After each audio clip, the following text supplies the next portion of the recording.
موبایل من روی موتور مشکل نردبانی بود که شدت باد اونو روی هوا بلند کرد و یکی 30 متر عقب‌تر افتاد وسط رودبار.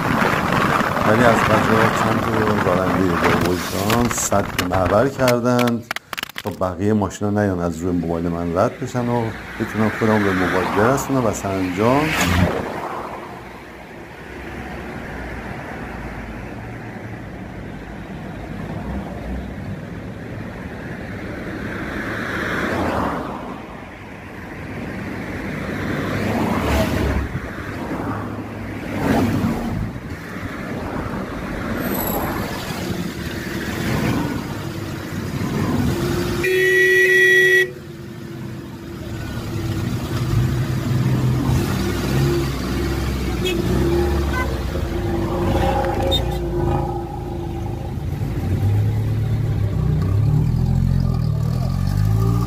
شرمنده‌ام. خیلی بزرگواری کردی.